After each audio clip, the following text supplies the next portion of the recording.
Përshëndetje të nderuar teleshikues, ja ku takuam sërish në këtë edicion informativ ku në vim juftoj që të ndiqni informacionet e përgatitura. Sot në Bruksel zhvillohet konferenca e 8 ndërqeveritare Shqipëri Bashkimi Evropian, një etapë e rëndësishme në procesin e integrimit evropian të vendit. Takimi pritet të shënojë hapjen zyrtare të fazës së mbylljes së negociatave për antarësim. Delegacioni shqiptar kryesohet nga kryeministri Edi Rama dhe përfaqësues të kabinetit qeveritar. Në fokus janë kapitujt 23 dhe 24 që lidhen me drejtësinë dhe të drejtat themelore.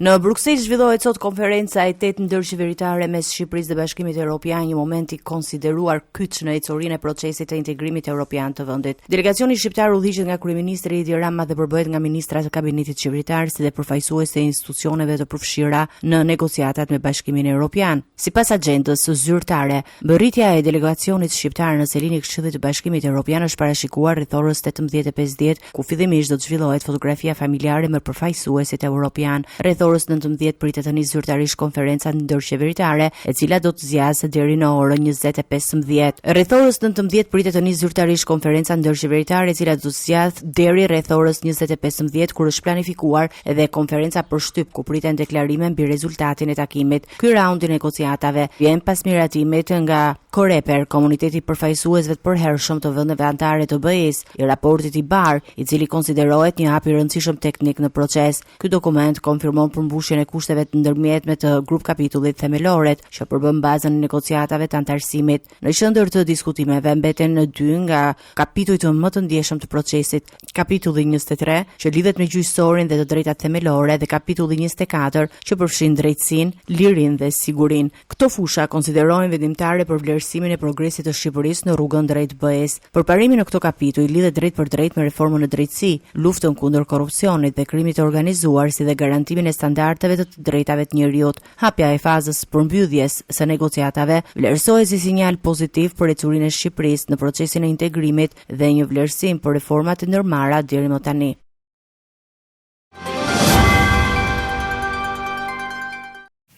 Agjencia Shtetërore e Kadastrës pritet të hyjë në një proces të ri reformimi me synim rritjen e efikasitetit dhe thjeshtimin e strukturave administrative. Kryeministri Edi Rama deklaroi se disa funksione do të bashkohen në një institucion të vetëm, ku reforma sipas tij do të konsultohet edhe me Bashkimin Evropian. Aktualisht Kadastra mbledh në një strukturë disa agjenci të mëparshme të shkrira. Në konferencën rajonale që u zhvillua në Tiranë pas transformimit digjital, sigurinë juridike të pronës dhe integrimit evropian, kryeministri Edi Rama u ndal gjërësisht te çështja e pronave, të cilën e cilësoi si një nga sfidat më të vështira të 35 viteve të fundit të tranzicionit në Shqipëri. Kryeministri Edi Rama bëri të ditur se qeveria po punon për një reformë të re në këtë sektor, e cila synon të bashkojë më shumë kompetenca në një çati, duke reduktuar fragmentimin institucional që sipas tij ka krijuar vonesa dhe konfuzion në proces administrative. Së shpejti do të kemi edhe reformën e agjencisë. Do të sillim më shumë detyra në një ombrell, në një çati le të themi, sepse të pasurit e agjencive të veçanta dhe të ndara nuk e kanë ndihmuar procesin, sepse kur agjencitë që shkojnë në drejtime përkatëse ka krijuar më tepër konfuzion dhe ka sjellë më tepër telashe le të themi. Tani besoj se kemi një ide të qartë dhe të mirë se si ta formosojmë administratën e pasurive të paluajtshme nga A-ja tek Z-ja me bashkimin e një sër agjencive në një. Rama shtoi se procesi i reformimit do të jetë edhe në konsultim me Bashkimin Evropian, të cilën e përshkroi si një faktor orientues në përmirësimin e administratës publike dhe standardeve të punës. Ndërsa pjesa tjetër është të vazhdojmë dhe të vazhdojmë punën. Kemi bekimin, por gjithashtu edhe mallkimin që kemi tutor mbi kokë, që quhet Bashkimi Evropian, dhe që na thotë se kjo është mirë, kjo është keq, këtu ke dal mirë, këtu nuk e dal mirë, kështu që vazhdo këtu, vazhdo atje me drejtimin e punës dhe kjo ndihmon patjetër. Aktualisht, Agjencia Shtetërore e Kadastrës funksionon si strukturë e unifikuar pas shkrirjes së disa institucioneve të mëparshme, përfshirë agjencitë e legalizimeve, kompensimit të ish-pronarëve dhe hipotekat, duke shërbyer si qendra kryesore e administrimit të pasurive të paluajtshme në vend.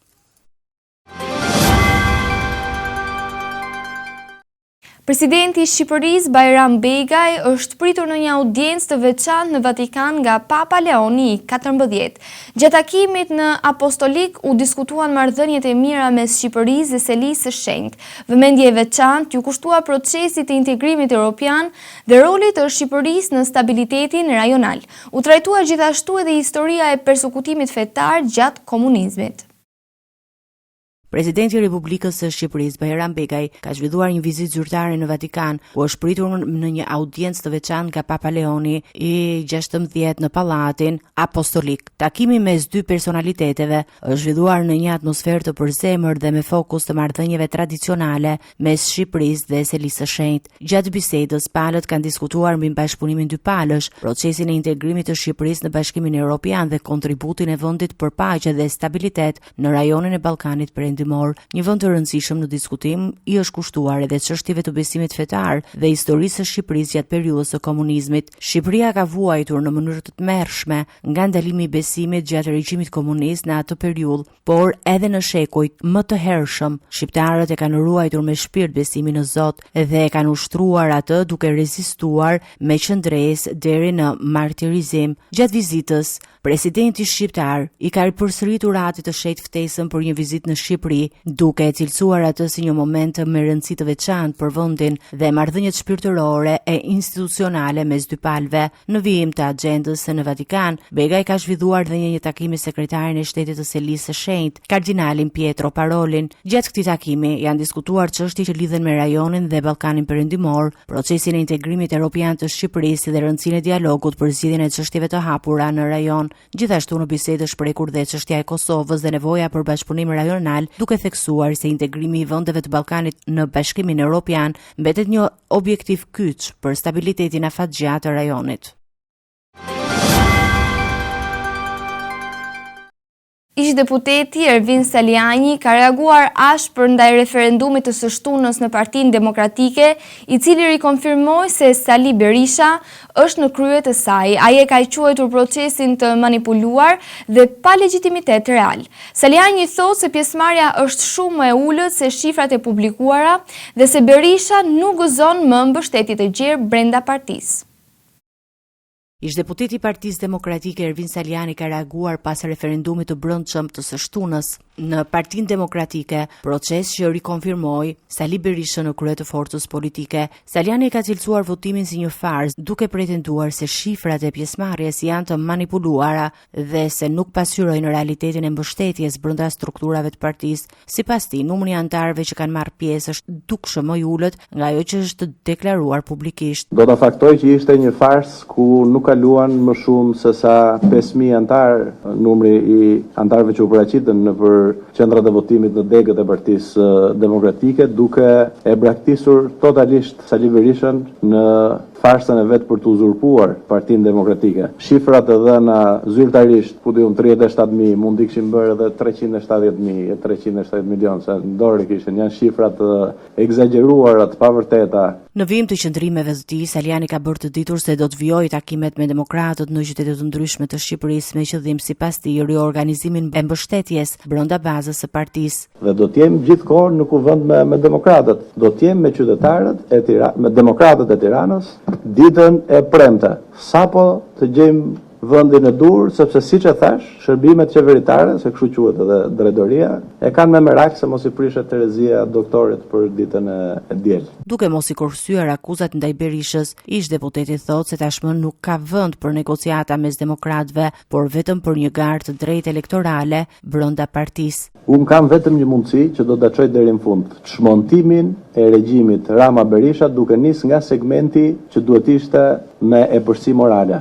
Do të jem në Partinë Demokratike, do të vazhdoj betejën brenda Partisë Demokratike.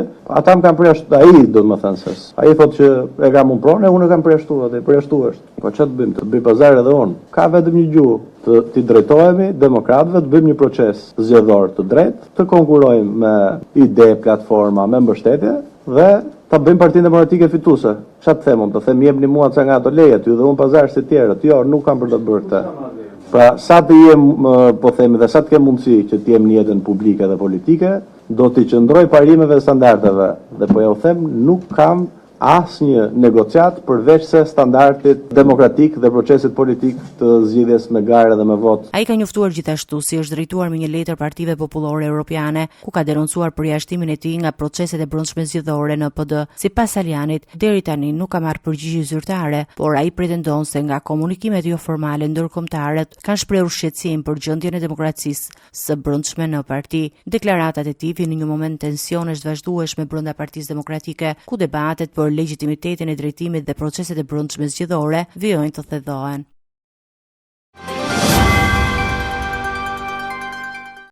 Seanca e radhës në procesin gjyqësor ndaj kryebashkiakut të Tiranës Erion Veliaj është shtyrë për shkak të mungesës së disa të pandihurve dhe avokatëve të tyre. Prokuroria e posaçme kërkoi shtyrjen e gjyqit dhe pezullimin e afateve të paraburgimit, kërkesë që u kundërshtua nga mbrojtja ligjore.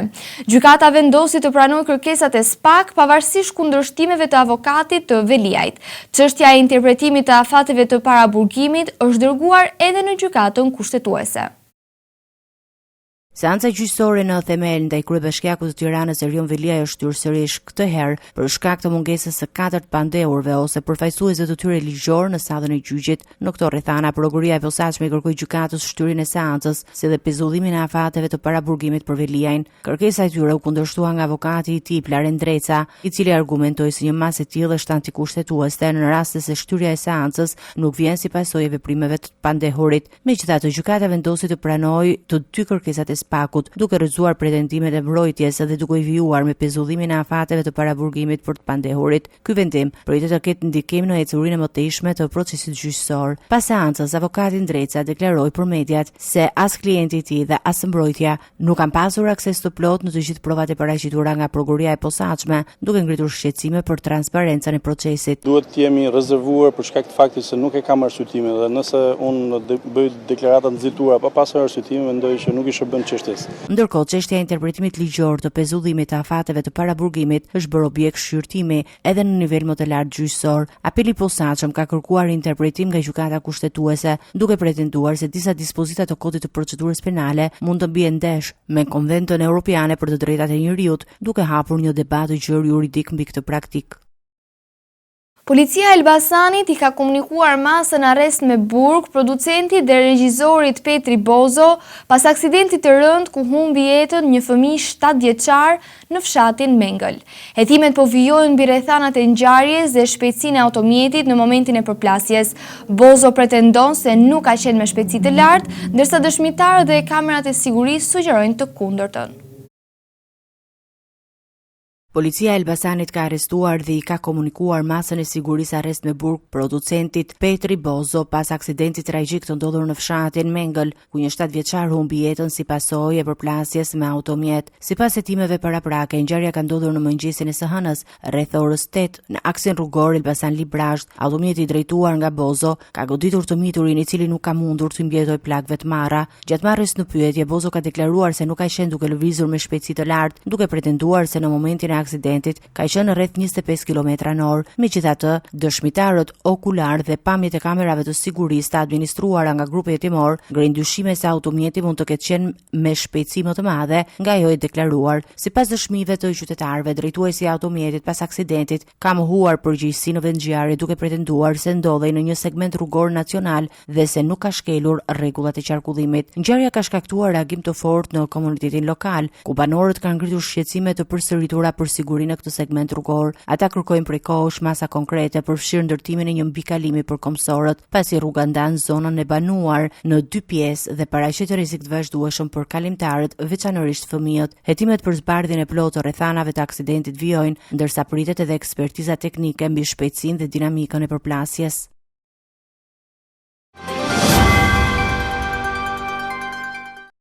Kryetari i Komunitetit Musliman të Shqipërisë, Bujar Spahiu, ka përcjellë urimet e tij për të gjithë besimtarët me rastin e Kurban Bayramit. Ai theksoi rëndësinë e kësaj feste si simboli i sakrificës, bindjes dhe dashurisë ndaj njeriut. Mesazhi i tij u fokusua te solidariteti, kujdesi për njerëzit në nevojë dhe forcimi i vlerave morale në shoqëri. Spahiu vlerësoi edhe harmoninë fetare në Shqipëri si një pasuri të çmuar.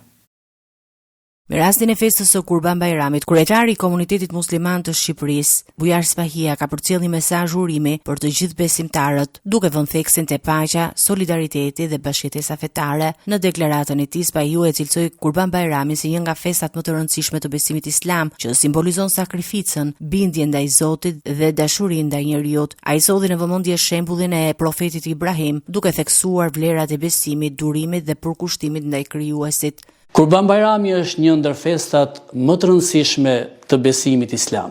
Është festa e sakrificës, e bindjes ndaj Zotit, e solidaritetit dhe e dashurisë për njeriun. Ajo na rikujton shembullin e profetit Ibrahim a.s.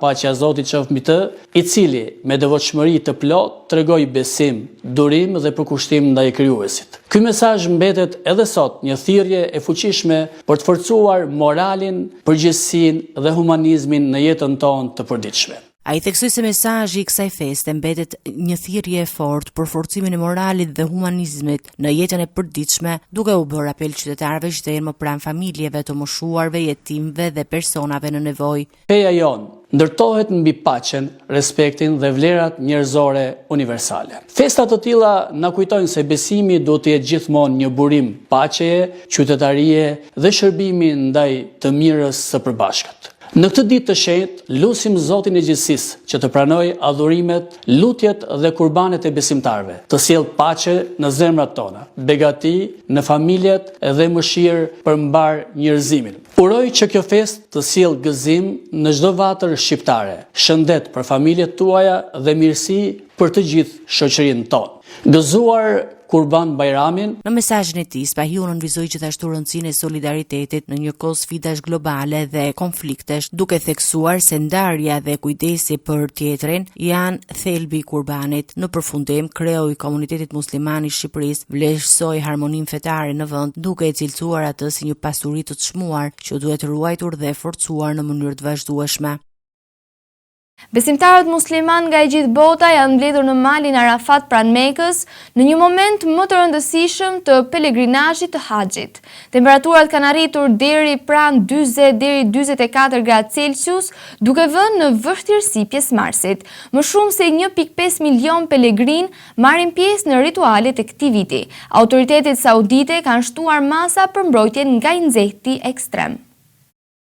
Besimtarët musliman nga i gjithë bota janë mbledhur në malin Arafat pranë Mekës në një nga momentet më të rëndësishme të pelegrinazhit të haxhit. Në temperatura që kanë arritur pranë 40 deri në 44 gradë Celsius, pelegrinët e veshur me të bardha kanë qëndruar në lutje dhe kanë recituar vargje nga Kurani në zonën shkëmbore të Arafatit, vend që lidhet me predikimin e fundit të profetit Muhammed sipas traditës islame. Gjatë gjithë ditës, vullnetarë dhe shërbimet e organizuara nga autoritetet saudite kanë shpërndar ujë, çadra mbrojtëse dhe ndihma të tjera për të lehtësuar kushtet e vështira të motit. Autoritetet kanë bërë thirrje të përsëritura që pelegrinët të konsumojnë lëngje dhe të shmangin ekspozimin e gjatë në diell. Sipas të dhënave zyrtare, mbi 1.5 milion besimtar po marrin pjesë në haxh këtë vit, pavarësisht tensioneve në rritje në lindjen e mesme, ku përfshihen përplasjet mes SBA-s, Izraelit dhe Iranit. Në këtë kontekst, pjesëmarrja e pelegrinëve iranian ka qenë më e ulët se parashkimet fillestare, me rreth 30.000 pjesëmarrës, krahasuar me rreth 86.000 që priteshin më herët, sipas raportimeve mediatike. Pas qëndrimit në malin Arafat, pelegrinët do të nisen drejt Muzdalifahit, ku do të kalojnë natën dhe do të mbledhin gur për ritualin simbolik të goditjes së diellit në Mina, i cili zhvillohet në ditët në vijim. Haxhi, një nga 5 shtyllat e Islamit, konsiderohet detyrim fetar për çdo musliman që ka mundësi fizike dhe financiare ta kryejë të paktën një herë në jetë, duke mbledhur çdo vit miliona besimtarë në qytetet e shenjta të Mekës dhe Medinës. Një delegacion kongresmenësh amerikan ka vizituar luginën e Preshevës për të parë nga afër situatën e komunitetit shqiptar në jug të Serbisë. Përfaqësuesit Keith Seli dhe Suhas Subramaniam zhvilluan takime me autoritetet lokale dhe me deputetin Shaib Kamberi, ku ata theksuan rëndësinë e respektimit të drejtave të pakicave dhe zhvillime të barabarta në rajon. Vizita pritet të vijojë edhe në Kosovë për të vlerësuar situatën e komunitetit serb.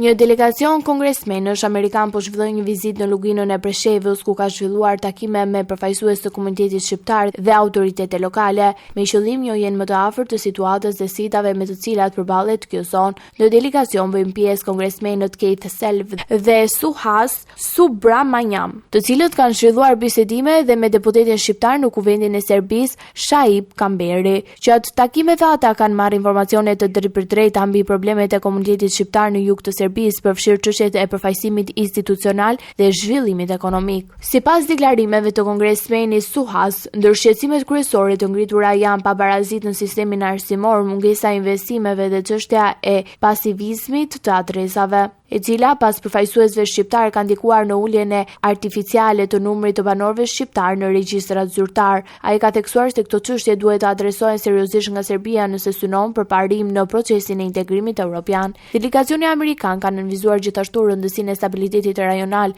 dhe respektimit të standardeve ndërkombëtare për të drejtat e pakicave, duke theksuar nevojën për trajtim të barabartë mes komuniteteve shqiptare dhe serbe në rajon. Ata kanë paralajmëruar se do të vizitojnë edhe Kosovën për të parë situatën e pakicës serbe në synim për të krijuar një pasqyrë të plotë të marrëdhënieve ndëretnike në të dyja anët. Nga ana tjetër, deputeti Kamberi ka deklaruar se delegacioni amerikan është informuar në mënyrë të detajuar për mungesën e përfaqësimit të shqiptarëve në institucionet si policia, gjyqësori dhe administrata publike. Sipas tij, kjo gjendje ka krijuar mosbesim të thellë të komunitetit shqiptar ndaj institucioneve shtetërore serbe. Ai ka kritikuar gjithashtu politikën e Beogradit, duke theksuar se afrimi me Rusinë dhe Kinën përdoret shpesh si mjet diplomatik për të balancuar presionin perëndimor, por ka shtuar se ardhmja e Serbisë mbetet e lidhur ngushtë me Bashkimin Evropian dhe respektimin e plotë të drejtave të pakicave.